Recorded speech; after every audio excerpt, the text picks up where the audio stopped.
Yes, and from what I get, we are live, completely live for a new edition of Ben's Travel Panel. We're getting quite acquainted right now. We're getting this feel, of having this weekly appointment every time again. Every Tuesday at 10 o'clock, we have a new discussion on travel during these weird times. And I'm glad you're all here again because we're going to have one hell of an interesting session this time. Last week, we discussed the hotel experiences, and we've noticed that companies and consumers today are getting back to traveling to discover the world, which is great, of course. We're going back to what might be just the new normal.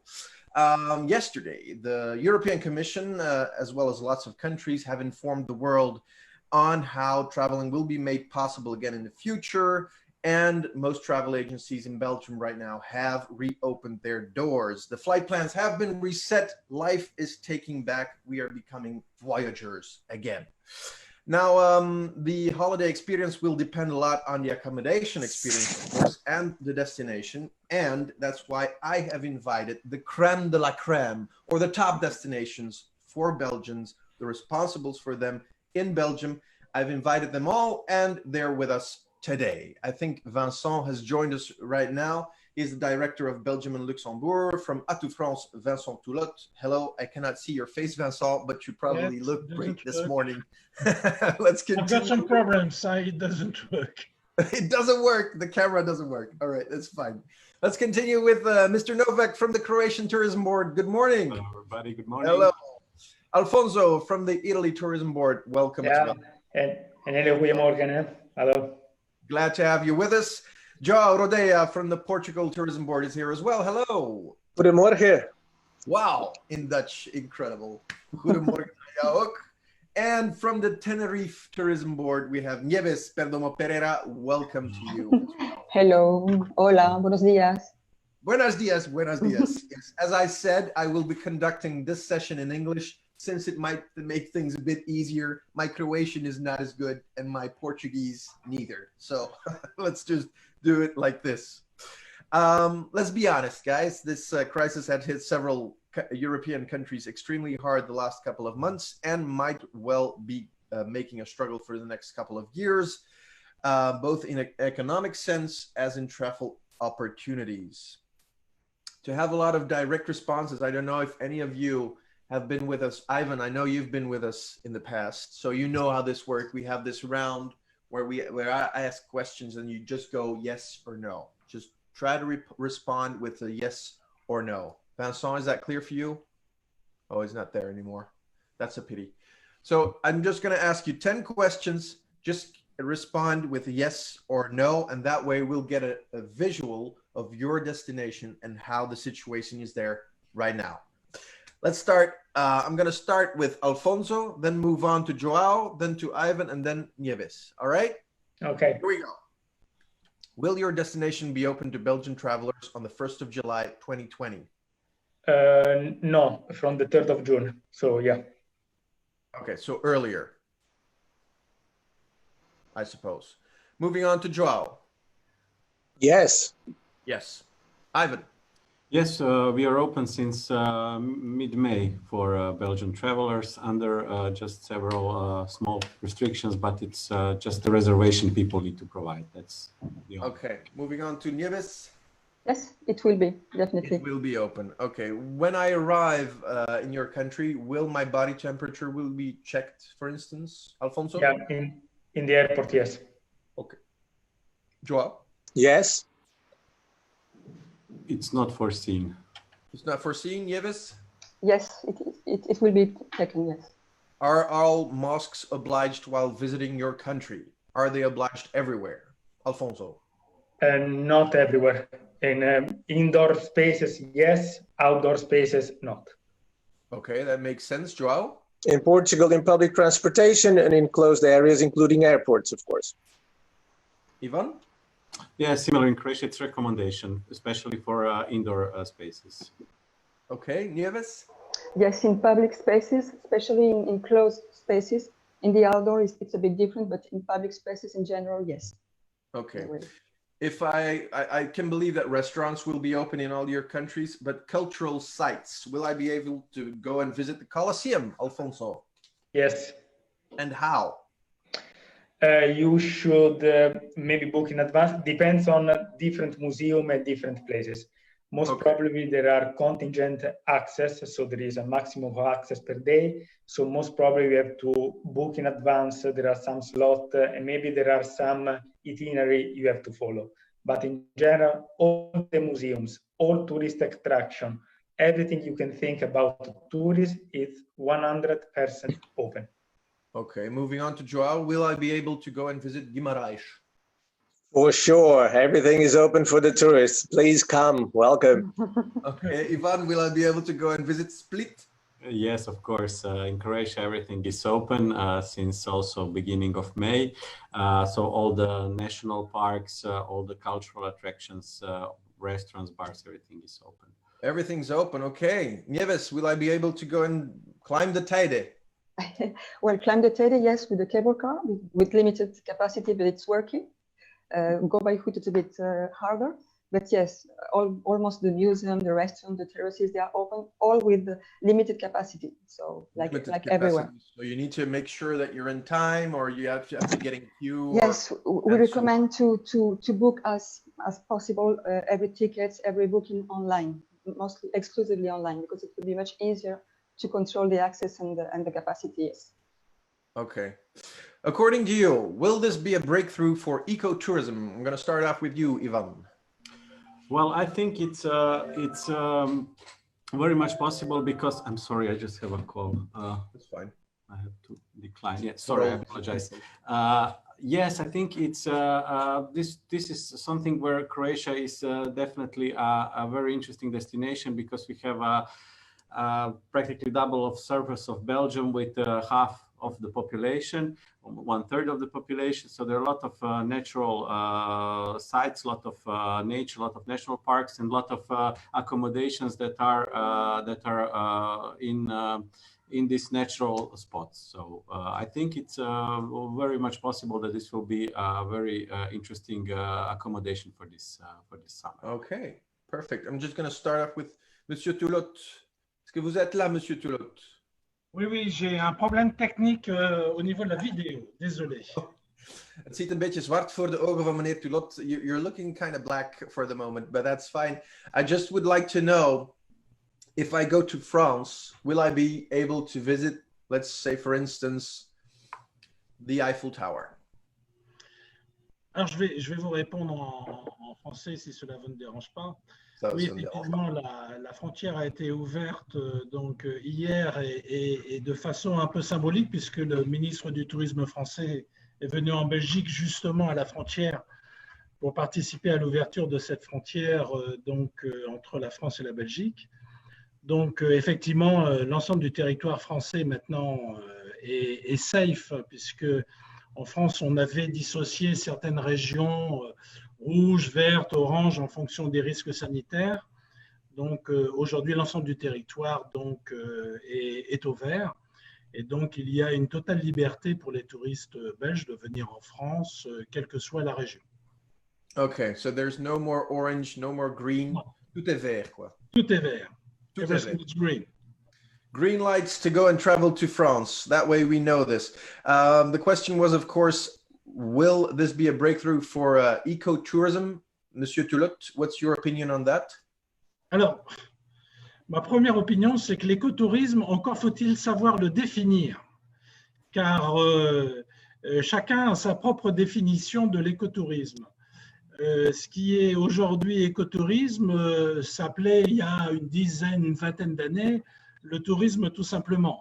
Donc, l'écotourisme peut être aussi une marque marketing, encore faut-il qu'elle corresponde à une vraie réalité.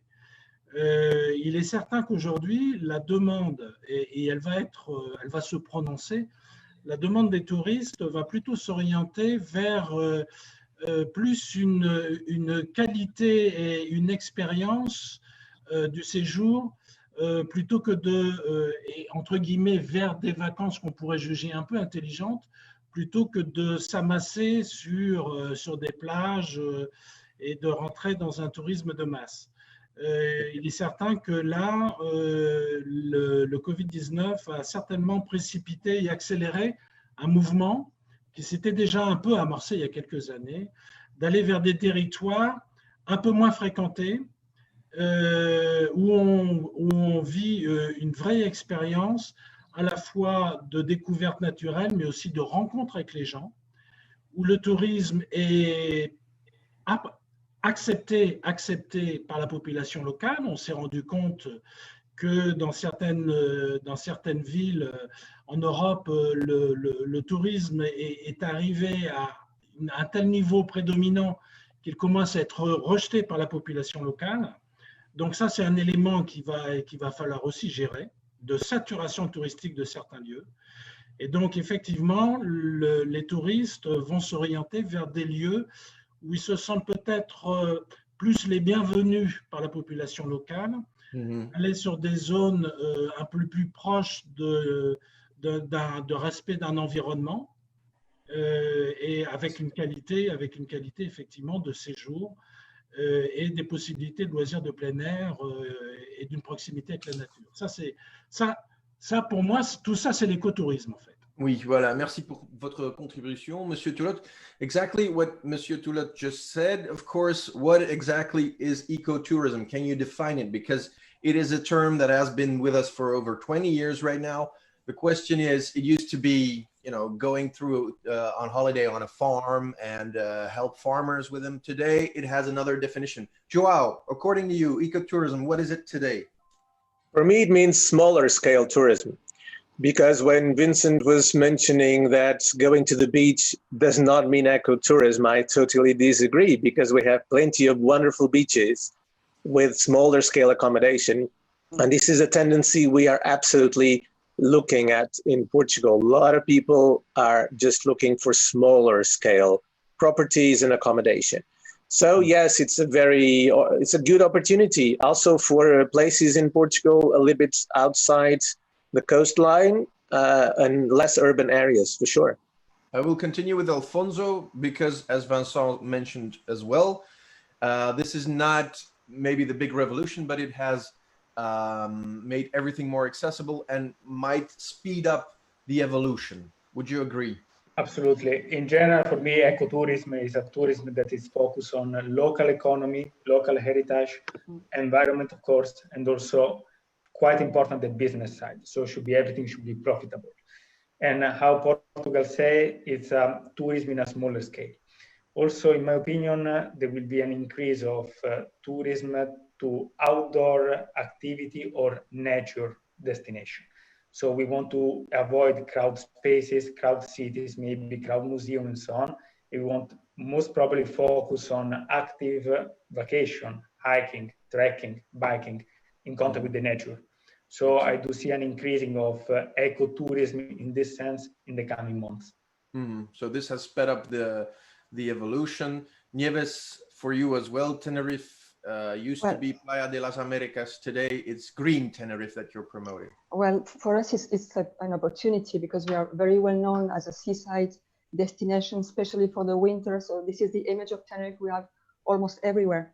So the challenge now is to make known the other Tenerife, because nobody knows that half of the territory is under protection. We have more than 48% of the territory that is green, that is nature or volcanic areas, because it's not only the green, also the volcanic and the desert parts of the island. We have more than 800 endemic species that only lives in the islands of the Atlantic Ocean, like Canary Island, Madeira, and so on. So there's a challenge there to make known also the network of the small rural cottages in the inland, that it's not so obvious for the public to know. So our communication will go in that direction, I think. It has been going in that direction for a couple of years now, hasn't it? Yes, it has, but it's still, the big image is the seaside resorts and not the other Tenerife, because of the good climate in winter. It's basically the reason. But we want to catch another kind of profile, more active and more ecological, yes. It's beautiful. All of your destinations are beautiful. You should be really proud and really happy. Vincent, I'm going to continue with you. So, of course, we all know that la France, c'est le numéro 1, c'est la destination première pour les Belges. How do you see this evolution. So yesterday we had the opening of the borders by the minister. How do you see the evolution coming over these next weeks? Next weeks. En fait, d'après les sondages qui viennent de sortir, et je fais référence un peu au sondage qui a été réalisé dans le cadre de l'APTO, l'association en fait des tours opérateurs et agences de voyage belges, et qui a été présenté donc vendredi dernier, sur les intentions de vacances des Belges pour cet été. En fait, ce sondage est extrêmement intéressant. D'abord, il confirme plusieurs choses. Un, l'envie des Belges de partir en vacances. Oui. Hein, le Belge est incontestablement un grand voyageur et il n'est pas prêt à renoncer à ses vacances en cette période de pré-confinement. Alors, il est certain qu'une proportion des Belges restera un peu plus en Belgique que les années précédentes. Pour autant, il y a une grosse envie des Belges de partir effectivement à l'étranger. Et ce qui est à remarquer, c'est que d'abord, il partira en voiture. Dans sa très grande majorité, il partira en voiture car en fait, la voiture est incontestablement un élément de transport sécurisant par rapport à l'avion, par rapport au train.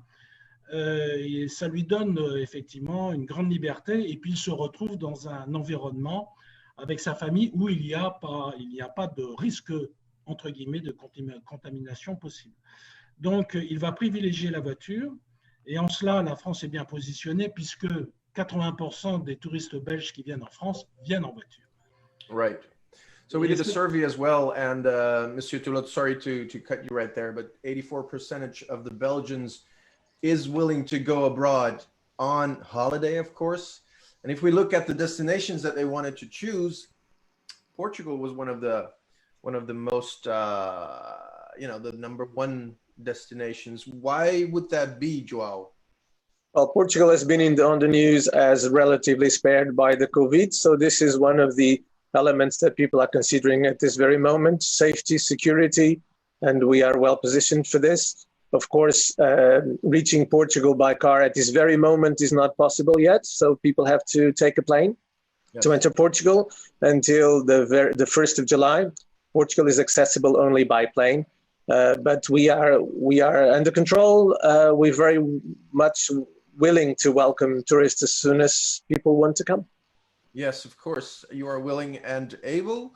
And as we've noticed that people don't really feel bad about taking a plane, at least a lot of people don't feel bad about taking a plane.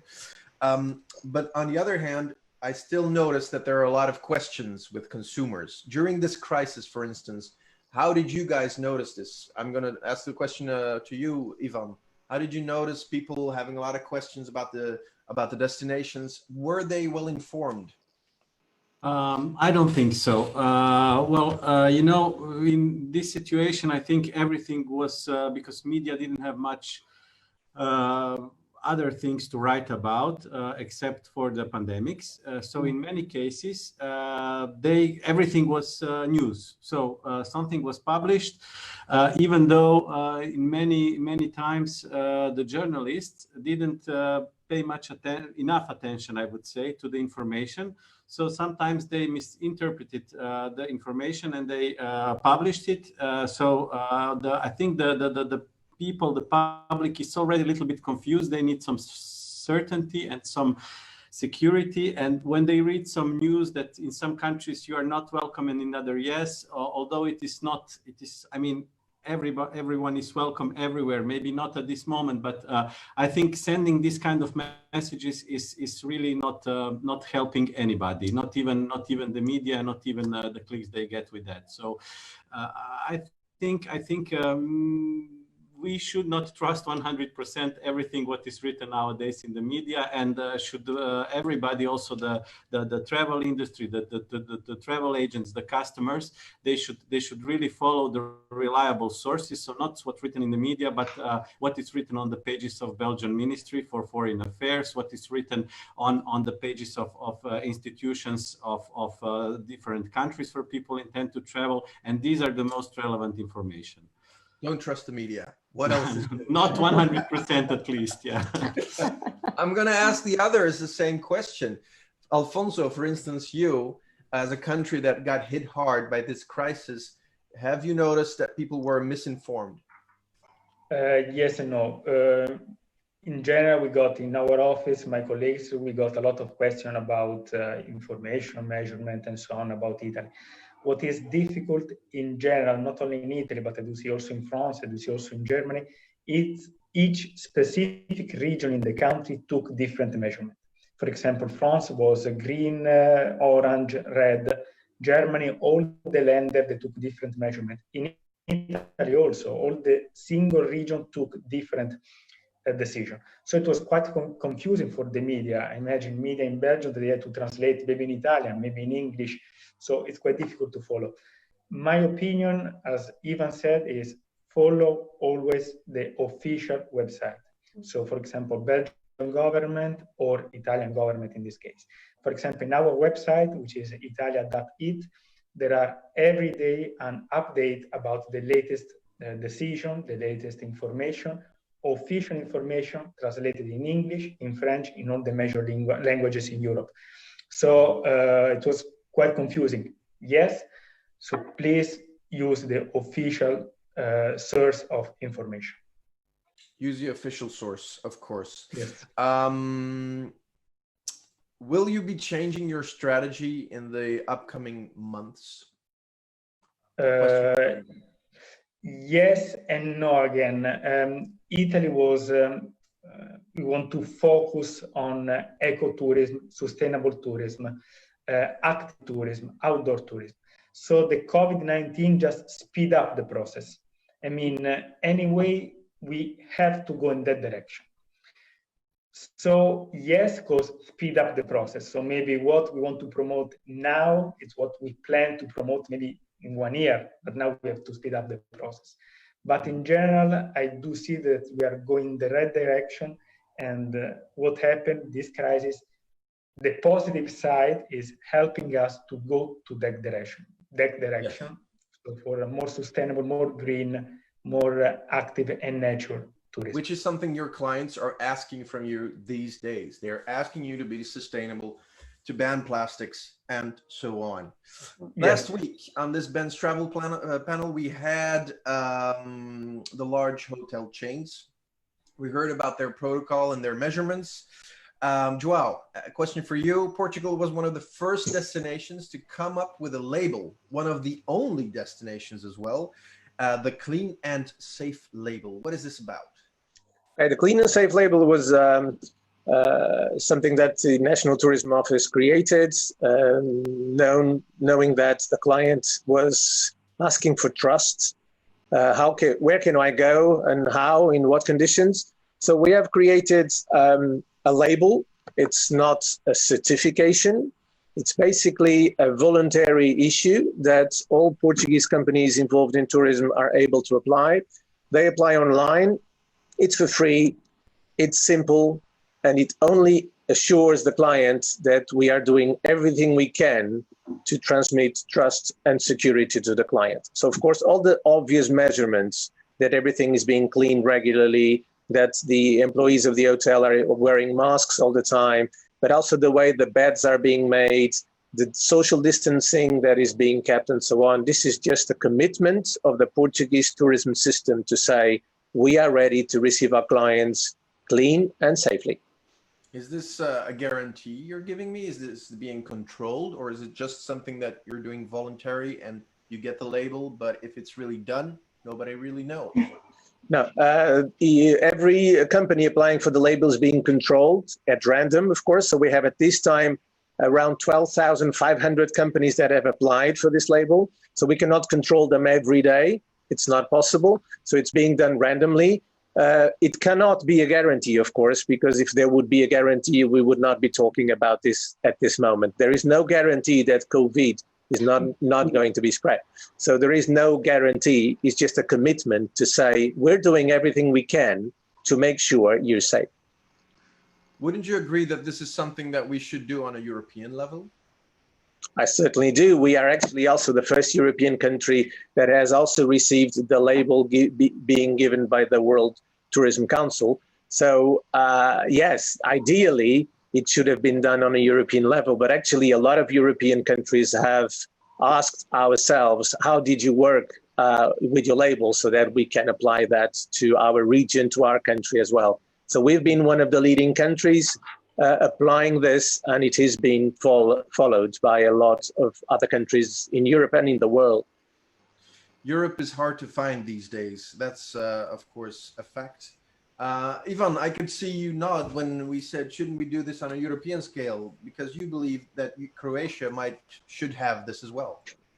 I agree with Joao that I think it would be much easier if there was one, how to say that the Europe was more united in this whole crisis from the very beginning till now. So, and we saw that everybody took measures for himself, and that probably not everything was very well coordinated. But I see now some good signals. Now we see that 15th of June was a date that was kind of agreed on the European level, that the borders should open, and that people again, what is the one of the fundamentals of the European Union is the possibility of free movement throughout the continent, and this is something we didn't have a possibility to do, and now again we can travel to most of the places, and in a few weeks we will probably be able to travel everywhere. Now I agree, but a label for what it might stand might help for some people to get some reassurance. Are there any other destinations? I'm looking at Italy or Tenerife or France where this label is at hand. No? Not in our case. Spain? Okay. What we have is that, well, there's a Spanish Institute of Tourism Quality that has elaborated together with the Health Ministry many protocols for every services in tourism, for the hotels, the transfers, the excursions, the restaurants. So really, it's very, very large, and it includes almost every services in tourism. It's not really a label, and when you travel to Spain, you won't see. We don't want the destination be transformed in a hospital. So there are many protocols that you won't see at first sight, but they will be applied and put into practice in the hotels and in the swim pool and everywhere. So that's the first point. And well, then it's also common sense. I mean, everywhere you know that you have to wash your hands, keep the security distance, the social distance, wear the mask in some places. So it's also using your head and being responsible. Not only, it's good to have common rules for everyone, but I think then you also, as an individual, as a tourist, you should be also very responsible. I think. Using your common sense, Alfonso. Yeah. No, we don't have a label. In general, I don't think it's a useful tool. I mean, if there are clear guidelines, there are anyway control. Use a volunteer label, volunteer sticker to say, yeah, I'm respecting the law. If there is a control, I'm okay. I mean, we should respect the law. I mean, I don't need to put a sticker on my car, say I don't cross the street when it's red. I mean, clear guideline, official guideline, normal control by police, by I don't know who, the government in general, should be enough. Okay, it should be enough. That's clear for you. That's clear for Italy. Nieves, you already mentioned it, the experience on your destination. What if I go to the beach in Tenerife? What will my experience be like? Is this something I need to make a reservation for? No. Well, you know, in Spain, the beaches are managed by the local municipalities. They're all open. They're for free access. Some of them on the island should be reserved in advance. It's in the case of 2 or 3 small beaches in the urban areas. Concerning the tourist areas like Adeje or Arona, the main tourist places, the beaches are open, but with limited capacity. There will be just one entry, so to control the access, there will be specific staff and the lifeguards to guide and to inform the people coming to the beach. There will be also some opening hours, for example, from 10 to 6 or from 11 to 7 to clean the sand and the beach every evening very, very deeply. But again, we're talking just in the south. In Adeje, for example, there are 16 beaches, and in Arona, 12 beaches. So there will be no problem of capacity of availability, because even in winter, which is our high season, the beaches are never crowded. So it's there will no problem of capacity. What do you mean by cleaned thoroughly? Yes, because they will be disinfected, and all the how do you say, the furniture of the beach, the umbrellas, and all that will be also disinfected regularly. Yes, to avoid any kind of problems. So this is the crabs living in the beaches. Well, this is necessary, like in the shops, like in the hotels. So we will have to apply all these protocols to be safe. All the crabs will be disinfected. Yes. Anyway, Alfonso, question to you. What will it be like if I go to a public domain or the beach?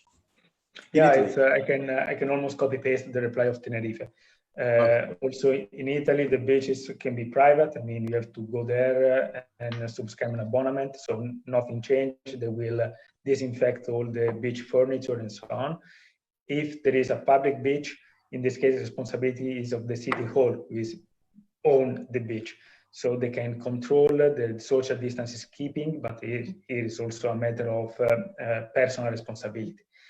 But in general, everything is open, everything is related to welcome guests and following the common sense and common guidelines. Exactly.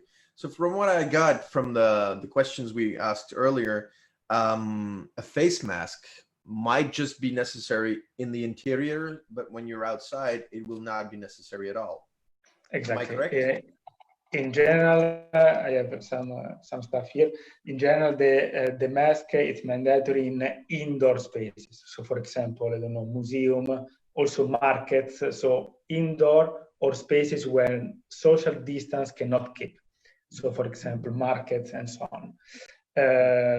But cinema, theater, you have to wear the mouth mask. Outside, public transportation, of course. Outside, if you go to a park, if you go walk on the street with your girlfriend, you don't have to wear it, if the social distance is respected. Of course, if the social distance can be respected. Monsieur Tulot, je viens vers vous. Is the travel professional, the Belgian travel professional, is he really important to you?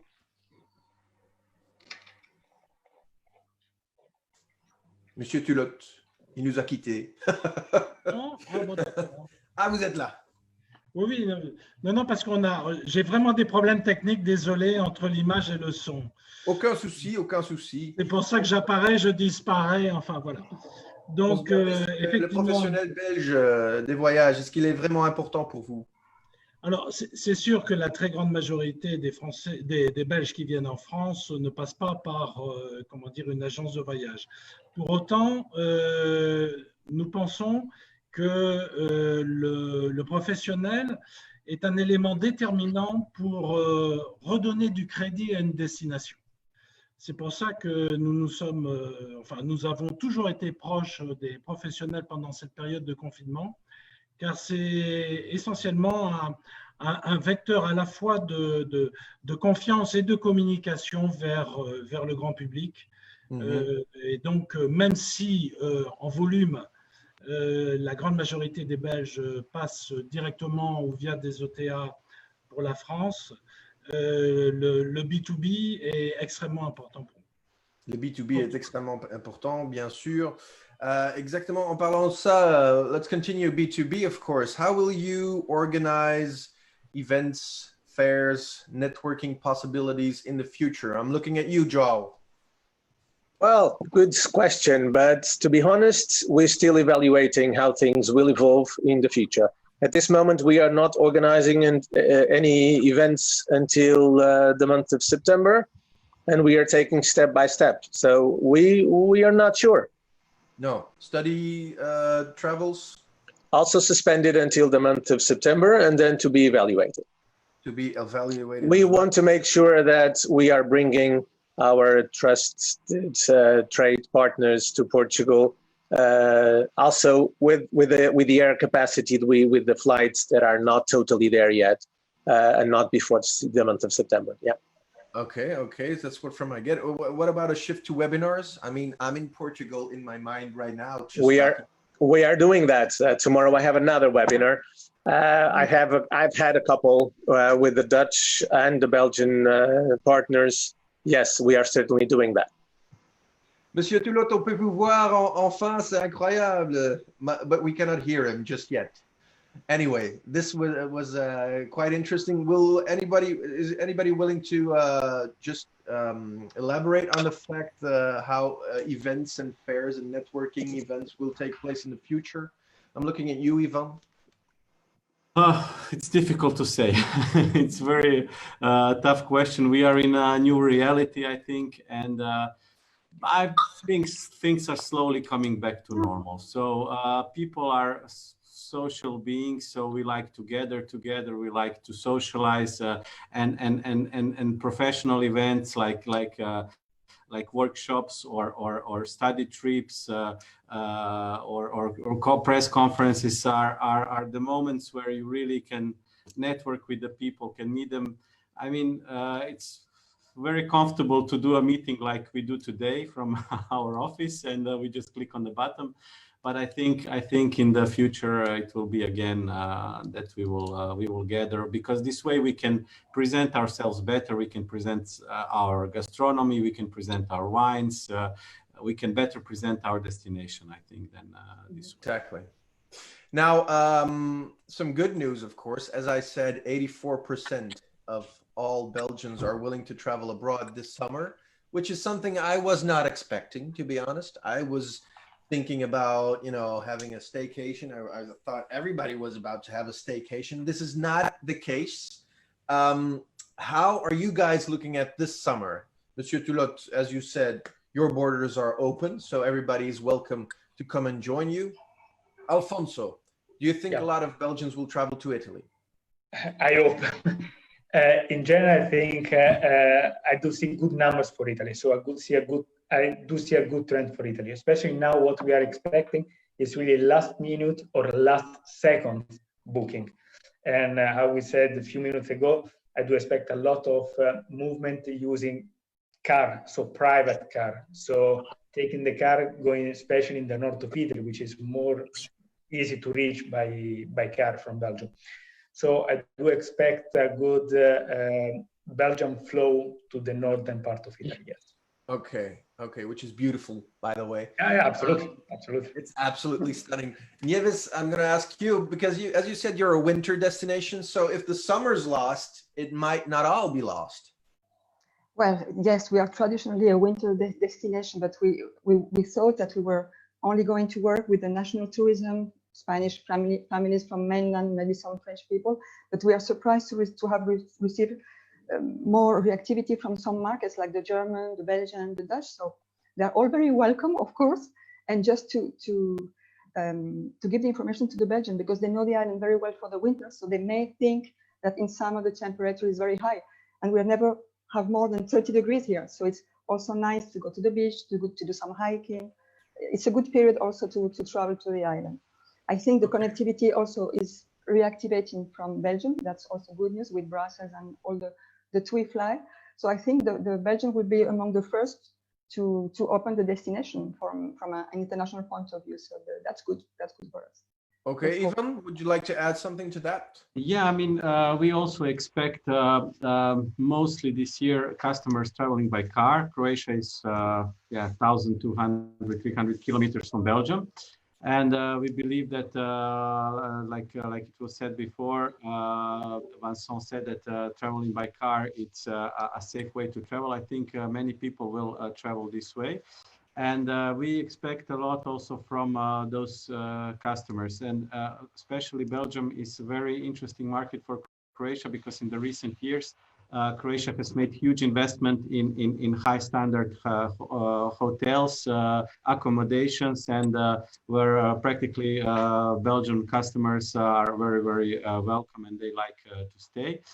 And besides that, I think also we have some of maybe our weaknesses in the past turn out to be maybe one of our strong points today, which is our accommodation facilities. So like I said, smaller hotels, a lot of campings, a lot of holiday homes in the nature, nautical tourism, which is very important nowadays, where you can practically be within your own bubble, but in the beautiful setting on your sailing boat, sailing through the Adriatic islands. So it's something. I can travel to Croatia by car.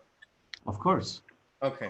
Yes. There are a lot of people who have contacted us already, who have traveled, and we have in Croatia we have a system which is called e-visitor. It's a public system where every single tourist, when he arrives at the accommodation facility, he's registered.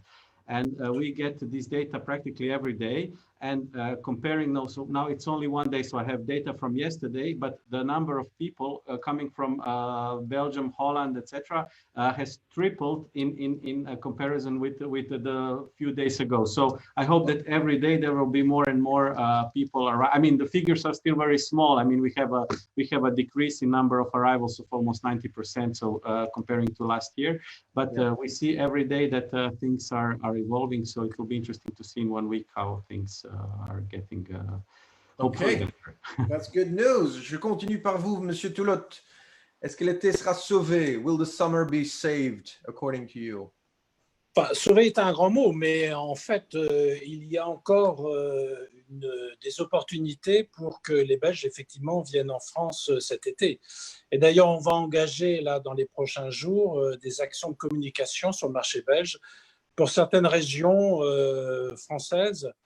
Je pense notamment à la Corse, à la Normandie, à la Bretagne, à la Provence, qui effectivement voient encore une opportunité avant cet été pour se promouvoir sur le marché belge. Donc les jeux ne sont pas faits, et il ne faut pas oublier un point, c'est que vous avez près de 60 000 Belges qui ont des résidences secondaires en France, et que, bien entendu, l'ouverture des frontières va leur donner la possibilité de venir en France occuper leur résidence secondaire, ce qui est un marché non négligeable. Voilà, exactement, c'est un marché non négligeable. Final words for you, Mr. João. Is the summer saved in Portugal? Listen, Ben, the reason why the Belgians come to Portugal have not been touched by this bloody virus. We have a wonderful people, a variety of landscapes, a wonderful relation price with what people get. There is absolutely no reason to say, well, let's go somewhere else. On top of this, it's one of the cleanest and safest locations in Europe. So we really trust that the Belgians are going to be there, and we're going to receive them with open arms. Thank you for this opportunity. There you go. That's short, brief, and very strong, and I thank you for that. I would like to thank all of you because you did a tremendous job, and I feel like I need to go on a trip to each one of your countries right now. But maybe that's something you should. You can start with Portugal. Very welcome. I can imagine. Merci à tous. Thank you all. If anybody has a question regarding this Ben's Travel Panel, you can always address yourself to the email address benstravelpanel@pitchperfect.be. I would like to thank all our contributors today. If you have more questions, you can address yourself on the Facebook. We'll see each other in the near future. Thank you so much. See you next week. Bye-bye.